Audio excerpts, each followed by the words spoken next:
My intuition is telling me there'll be better days. Hello, hola, konnichiwa. Welcome to my channel. If you are new, thanks for joining me. My name is Natalie and this is my channel, Music to Makeup. If you are returning, what's up fam? Good to see you again.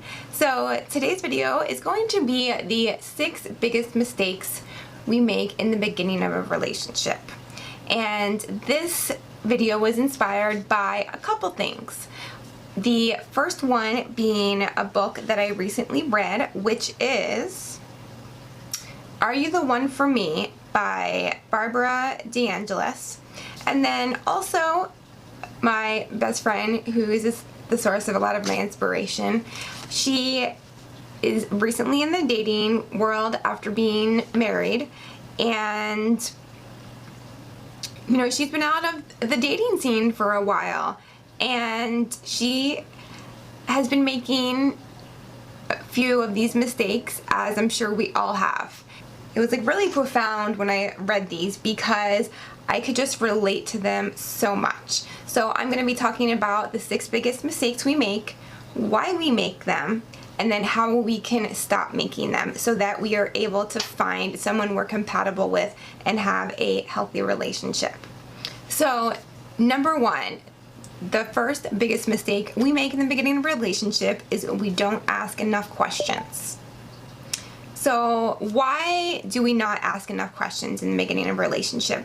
There's many reasons. I'm going to name a few. The first one is it's not romantic. Falling in love is romantic. Interviewing someone is not. So we allow ourselves to be seduced by going out to dinner, dancing, flirting, complimenting, and all the behaviors that usually manifest themselves when we first meet a potential partner. That's what we saw in the movies, and that's how we think it's supposed to be. Asking your partner questions to find out more about them may not seem romantic, but it's the only intelligent way to really get to know someone. Now, when I was younger, I definitely felt this way.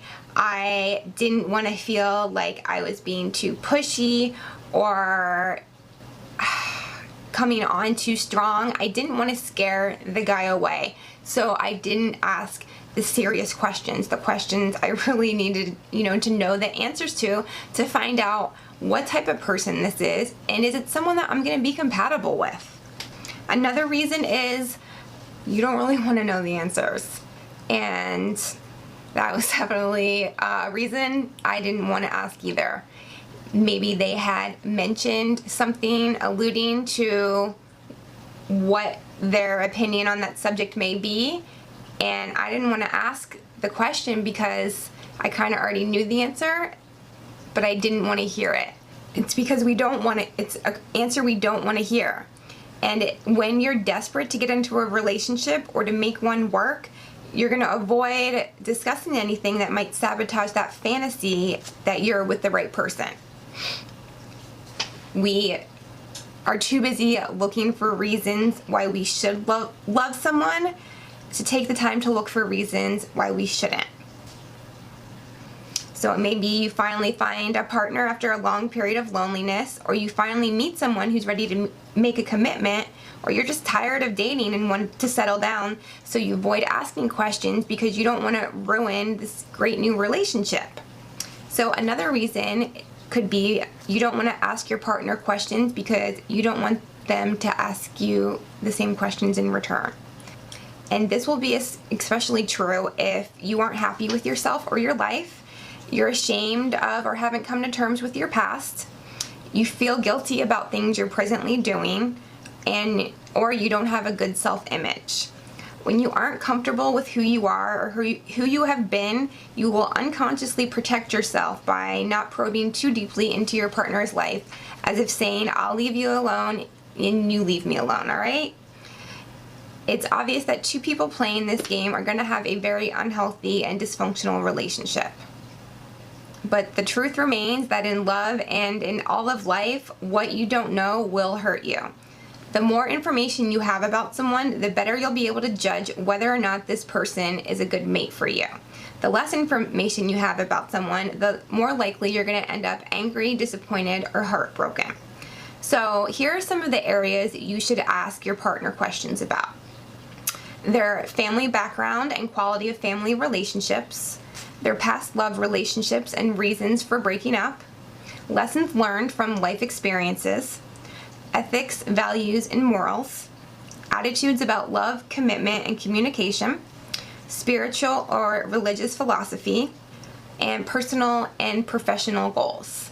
So I recently started talking to someone, and I actually have a book, like a question book, and I'm just going to give you an example of one of the questions I asked, because at this point in my life, I'm not scared to ask those tough questions. If it scares him away, then he obviously wasn't the right person for me in the first place. I don't have time to be messing around, not really getting to know the other person on a deep level. So here's one of the questions I've asked. What have you learned from your past relationships that will make you a better partner now? So the answer to this is going to show me if they actually learned anything from their past relationship and that they're trying to work to become a better person and a better partner now. So the second biggest mistake we make at the beginning of relationships is we ignore warning signs of potential problems. Do you ever feel stupid for not having paid enough attention to something a partner said or did that was a sign of worse things to come? Because men will tell you what kind of person they are, but a lot of the times we don't want to hear it. So we subconsciously ignore it and pretend we never heard it. Do you think of yourself as a positive person who looks for the good in people and situations? That's another one of my problems. I would always try to see the best in someone. Do you look back on some of your relationships and see things now that you didn't see then? Yes, looking back, I see the red flags, and I just completely dismissed them. If you answered yes to any of these questions, then you probably made mistake number 2. You notice something about your partner that should signal you to be cautious, but you choose consciously or unconsciously to ignore it. You may do this by minimizing its importance. He really doesn't drink that much, mostly on weekends, and besides, it's just beer. Or, I was notorious for this, making excuses for the other person. I know he seems overly jealous and possessive, but his ex-wife cheated on him and made him really insecure. He doesn't mean to act that way. Or rationalizing. It would be stupid for him to get a job now when he's about to sell his script.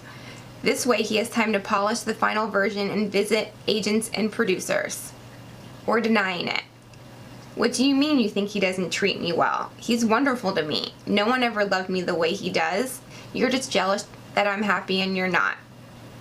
Ironically, the more positive and loving a person you are, the more prone you may be to ignoring the warning signs in the relationships. If you have the habit of looking for the good and seeing the potential in people, you might overlook disturbing characteristics or behaviors in your partner only to find later that you should have paid attention. This tendency is probably one of the most dangerous mistakes we make in our love life. We don't see what we don't want to see. Thus, we set ourselves up for eventual feelings of disappointment, betrayal, and anger.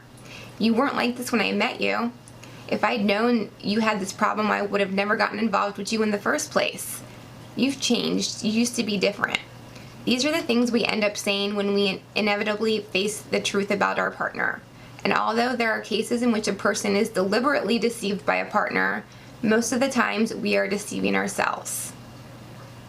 So here are some examples of warning signs and possible problems that they might develop into. So warning sign, he avoids discussing the past, dodges direct questions, or makes light of it. Eventual problem, he could be hiding something serious, won't want to work on relationships. I was dating someone and I started to ask him about his past relationships. He flipped out. He's like, why are you being so negative? I don't want to talk about the past. The past is the past. Why are you concerning yourself with that? Huge red flag. But I rationalized it to myself.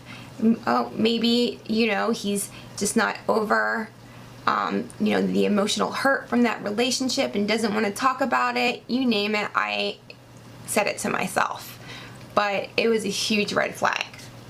So he won't reveal details of family background and doesn't see or speak to family much. So the eventual problem could be he has a difficult time being intimate, hidden anger and rage at family members that will be projected onto you. Another warning sign, he's still in frequent contacts with one or more exes, talks with them on the phone a lot, doesn't include you in the friendship or introduce you. And the problem this could turn into is he won't be able to make a commitment to you, may get back with ex, may never make you number one. Another situation, I was dating someone and him and his ex were awfully close. He would talk to her on the phone and he would say, oh, well, I needed to borrow some money from her. Or, you know, like we were together for so long and so close, it's hard to just stop having that person in your life. And deep down, I knew he was still in love with her, but I denied it. And come to find out, years after we had split up, talking to him, he admitted to me that he was still in love with his ex. He apologized. He was like, it wasn't fair what I did to you because I was still in love with her and knew that I would never be able to make a commitment to you. So another warning sign, use of alcohol or drugs. Can't have sex or fun without them. Can't be around people without partying. So he could be an alcoholic or drug addict. Will deny it. And you can expect mood swings and emotional distance. So another warning sign, he's an extremely attentive and intense person. Showers you with love, constant affection, and gifts. Seems to think about you 24 hours a day. I know a lot of you are probably thinking, what's wrong with that? But that is a classic sign of love bombing. So this could be someone who's highly possessive and jealous, will live their life through you, won't give you space. You will feel smothered. Another warning sign, frequent flirting or staring at others. Needs lots of attention from people. Attracts sexual interest like flies. So this could be, watch out for a possible cheater. Will never make you feel secure. You'll feel like it's your problem. And oftentimes they will make you feel like you're the one that's overreacting or you're just being jealous. But if you are never going to feel secure in a relationship, you shouldn't be with that person. Oh, this is a huge warning sign. Angry at past lovers. Feels like a victim. Blames exes for problems in relationships. Now, the same guy that refused to talk about his past, he was, however, open to telling me how crazy his ex was and all the horrible things she did. When I was younger, I would used to believe it, like, oh, I feel so bad for him that, you know, his ex was like that. But if a guy is going to call his ex crazy, he's going to do the same thing to you when you become an ex. And by not taking any responsibility for the ending of a relationship is a huge red flag. A relationship takes two people. And even, okay, let me give you an example. My ex-fiance cheated on me, was a drug addict, took advantage of me, used me for money. And at first, before I started taking responsibility for my actions, I was like, it's all him. He's a horrible person. He's a cheater. He betrayed me. But now I take responsibility for how I contributed to the problem. I was codependent. I was insecure. And I kept forgiving him after he disrespected me and betrayed me. So this can turn into, you're next. Won't take responsibility for their part in things. Will end up very angry at you. So next warning sign is likes to be in charge in and out of the bedroom. Always seems to be strong and know what he wants. Never shows fear or vulnerability. And this is a sign of a control freak. It starts out feeling like you're being taken care of and ends up like you're living with a dictator. And I know that because like a very like masculine guy, and I like a man who, you know, takes the initiative and can make me feel safe and protected. But there's a line between being protective and being controlling or possessive. So if some of these warning signs arise, you need to ask yourself, is this warning me about something reasonable that I'm willing to deal with? Or is this warning me about something unreasonable that I am not willing to deal with? Such as partner has no integrity, cheats, can't feel, makes you feel unloved, has addictions, is emotionally screwed up, etc. And ask, if I decide I'm willing to deal with this, is my partner also aware of this problem or pattern and willing to work on it as well? It's almost impossible to make a relationship work when one person knows there's a problem and the other is in denial. So the third biggest mistake we make in the beginning of relationships is we make premature compromises. So premature compromises are changing or editing your own values, behaviors, and habits in hopes that you and your new partner will appear to get along more harmoniously. When you discover that beliefs you've had or interests that were important to you or friends you care for are not acceptable to your partner, you may tend to make these less important in order to create the illusion that the two of you are much more compatible than you actually are. The danger in premature compromise is that you lose your sense of self early in the relationship and create a false sense of harmony between you and your partner. So here's a few common ways in which we can make premature compromises. When you first meet someone, you share your beliefs and values with them and try to discover more about theirs so you can decide how well suited you are for one another. But once you come across the conflict in those values, you have two choices. One, you can stand by your beliefs and risk tension between you and your partner, or you can compromise your beliefs to keep the peace. You might compromise your beliefs or values by allowing yourself to be pressured into having sex with someone before you are ready or feel it's appropriate, not speaking up about something your partner is doing in his life that you feel is wrong, not disclosing your beliefs on a controversial issue such as abortion, politics, homosexuality, the environment, religion, or softening or denying those beliefs, participating in activities you would normally avoid, such as gossiping, drinking, taking drugs, not expressing an opinion if it strongly disagrees with your partner's. And this was a huge problem for me when I was younger. I would basically mold myself into the person I thought they wanted me to be, to appear like we were more compatible than we actually were. If they liked a certain band, oh yeah, I like that band too. Or if they were like, I'm not looking for anything serious, I'd be like, oh yeah, me neither. And I was compromising my values. What I eventually realized was I was trying to fit myself into his world instead of asking myself, is this person compatible with me? And I've also found that men don't want you to agree and like everything they like. If you disagree with them or have different interests than them, it shows that you're your own person and you know who you are and what you want.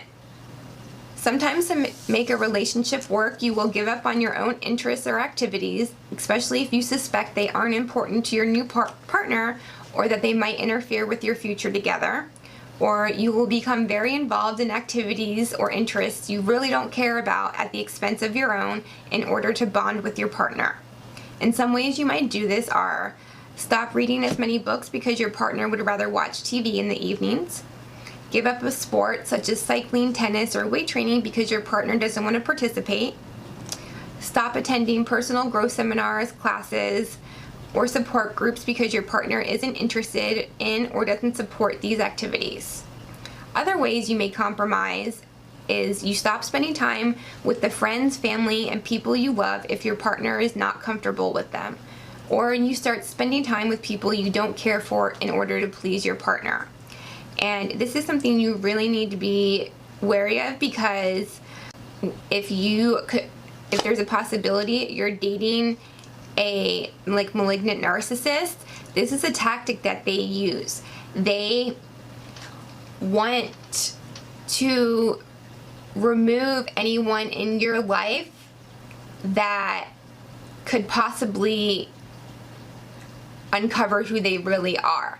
They want it to be just you two, so there are no outside influences, and he can basically control you and manipulate you, and you believe everything he says. So there's two main reasons why we do this. The first one is you must compromise to create some kind of compatibility. Your partner is so different from you in important ways that unless you start editing away parts of yourself, the relationship will be very short-lived. Perhaps your partner even expects you to compromise. Number two, you compromise because you are desperate to be loved and accepted by your new partner and to make the relationship work. Your partner may have no desire for you to give up who you are and what you believe in, but you may walk into the relationship frightened of discovering that this is not the right person for you. So you try to make it look like you are perfect for one another by becoming a clone of your mate. All good relationships contain some degree of compromise. You can't live your life exactly as you did when you were single once you make a commitment, but when you make compromises out of a desire to avoid conflict, you're compromising for the wrong reasons. So, how do we solve this? Enter into a relationship knowing what your values, interests, and loyalties are, and be committed first to yourself and second to your partner. So, the fourth biggest mistake we make is we give in to lust blindness. So this is when you are in love with the passion, but not necessarily the person. If you have a history of lust blindness, I suggest that you postpone having sex with a new partner until you can't stand it any longer. Each of you has your own moral beliefs, and you must follow your own conscience when it comes to sexual activity. If you do plan to become sexually active before marriage, try waiting for as long as you can with the new partner. And I'm not talking about a week either. Get to know everything you can about this person. So here are some guidelines that the author has for deciding when it's right to become sexual with someone. So you should be intellectually and emotionally intimate before you are sexually intimate. You should spend at least twice as much time talking and learning about one another as you do fooling around. You should like the person. Don't sleep with someone you don't want to become like. You should respect the person and his or her values. You should have gone through some difficult times together, such as one of you was sick, a family crisis, job stress, and seen how your partner operates under stress and how he treats you when you are under stress. If you are a woman, you should ask yourself, would I want to have this man's children? Would I want a son just like this man?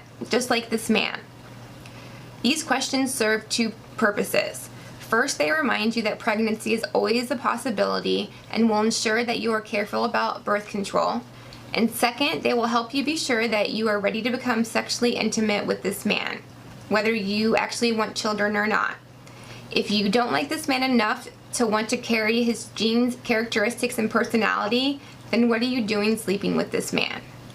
Okay, mistake number 5 is we give in to material seduction. So this is how we become materially seduced. In our society, where such an emphasis is placed on outer rather than inner wealth and accomplishment, we often fall prey to material seduction in choosing our partners.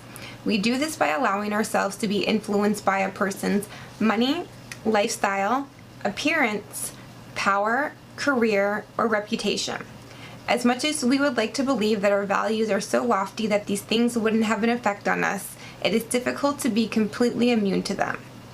It makes me sad that as women, we have been so disempowered throughout history that we look for sex with famous or rich men, or for a husband with an important job and standing in the community, or a boyfriend with a nice car and condo to make us feel worthwhile rather than finding our own worth within ourselves. Although times are changing and millions of women are helping support their families, while others are the sole breadwinners, we still place exaggerated value on the money and prestige a man can offer us, and in the process neglect to discover what kind of heart and soul our prospective partner possesses. When you choose a partner based on what he can offer you materially rather than what he can offer you emotionally, you will end up in the wrong relationship. If you've been frustrated in your search for the right person, consider getting to know people you would normally judge not for you. You may be pleasantly surprised. So the mistake number 6, the biggest mistake we make in the beginning of relationships, is we put commitment before compatibility. I relate so much to this one. So like many women, I became seriously involved in relationships before giving much thought to whether this person was really right for me or not. So how can you tell if you're making this mistake? Some possible warning signs are: you have sex with your partner within the first month of your relationship. You and your partner begin living together within the first 3 or 4 months of the relationship. You feel sure that this person is the one for you in a few weeks into the relationship. The intensity of your feeling for your new partner is proportionately much greater than the amount of time you have spent together. Within the first few weeks or months, you find yourself saying and doing things you have done before in relationships you thought would last forever. Within the first weeks or month, you begin fantasizing or even planning the rest of your year or life and how you will spend it with your new partner. If you are in a new relationship and have experienced one or more of these warning signs, don't panic. It doesn't necessarily mean that you are going too fast or that your relationship isn't meant to last forever, but there is a good chance that you are making an emotional commitment to your partner before you know him very well and need to slow down and take your time. You may be prone to making this mistake if you like being part of a couple much more than you like being single. You're tired of dating and trying out new partners and long to settle down. You felt unloved or abandoned as a child. You feel lost when you are not in a relationship. You feel pressured by others to find a partner. You are a woman and feel your biological clock is running out. You're the only one in your group of friends who still isn't married. You have a lonely inner child who desperately wants to feel loved and belonging to someone. You are very idealistic and find it easy to see what is lovable in people. So it kind of talks about her story. When I was a little girl, I watched my mother feel abandoned and alone because my father was out with other women instead of being home with his wife and family. I loved my father very much, and like most children caught in the middle of a bad marriage, I didn't understand why Daddy wasn't there when we needed him. When I was 11, my mother called me and my brother downstairs to the kitchen and told us that she and my father were getting a divorce. My worst nightmare had come true. At that point, little Barbara made an unconscious decision. When I grew up, I would love a man so much that he would never think of leaving me. 10 years passed. I was 21 years old when I met a young man who told me he loved me and wanted to marry me. I'd only known him a few months and knew little about him, but no one had ever asked me to marry him before. So I blindly threw myself into this relationship and made the commitment. I wasn't in love with this man. I was in love with loving. I spent the next few months crying my eyes out. I never stopped to ask myself why I was so miserable because I was too busy planning the perfect wedding and the perfect honeymoon. I was on a mission. I was going to have the best marriage in the world and be the most loving wife anyone had ever seen. I'll never forget my wedding day. I'd been trying to go without my glasses for the past year, and being severely nearsighted, I'd been walking around virtually blind. Now as I stood wearing the perfect dress, I looked down towards the altar where I knew my fiancé was waiting, and all I could see was a blur. This was who I was marrying. The perfect music began, and I walked down the aisle toward the blur who would become my husband. Within a year of my marriage, I was divorced. Needless to say, I discovered that my husband was not the man I thought he was, or, more accurately, the man I wanted him to be. I had been blind in more ways than one. For the next 15 years of my life, I repeated this pattern in increasingly painful ways. I'd meet a man, make an instant commitment, and stay in that relationship for many years. The relationship would suddenly end when I'd wake up and realize my partner and I were wrong for each other. I made a commitment to my to my partners unconditionally without questioning whether they were the right mate for me.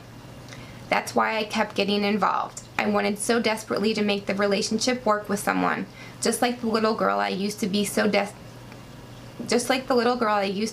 desperately wanted to help make her mommy and daddy's marriage work. 5 years ago, the last of these relationships ended, and my heart was broken worse than it had ever been in my life. And suddenly, through the darkness of my sorrow, all at once everything became clear. I saw that sad little girl within me who just wanted someone to love, whether or not they loved her back. I saw the woman with so much to give others who could not give to herself. I saw the teacher who encouraged everyone else to get the love they deserved, yet constantly settled for less than she deserved in her own relationships. And in finally seeing the truth, I saw the way out of my pattern to freedom.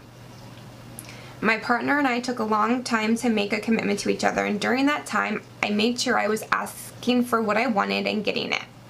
I've never been so careful, asked so many questions, or talked about so much before, but my patience and effort had paid off.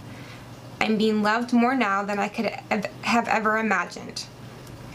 And, I know there are so many women who make the same mistake, and a lot of it has to do with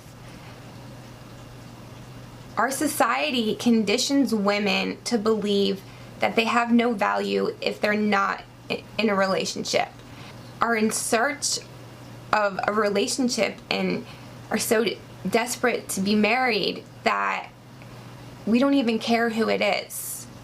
We just want that commitment. And that's exactly what happened in my marriage. I was married very young. I was 21. I met him when I was 17. I was just so focused on getting married and not thinking, is this the person that I'm really most compatible with? I'd only been in one relationship prior to that. I should have taken the time to date other people, and not only that, taken the time within each of those relationships to ask questions and to find out if we were truly compatible. I never once asked myself, is this person right for me? Can this person give me what I need? All I was worried about was getting married and not being alone. So those are the 6 biggest mistakes that we make in the beginning of relationships. I hope this helped shed some light on maybe some mistakes you may be making or a friend may be making, and why we make them, and then how we can try to avoid making them in the future. So let me know if you guys have made any of these mistakes down in the comments below. And yeah, I hope this video was helpful. I love you guys, and I will see you next time.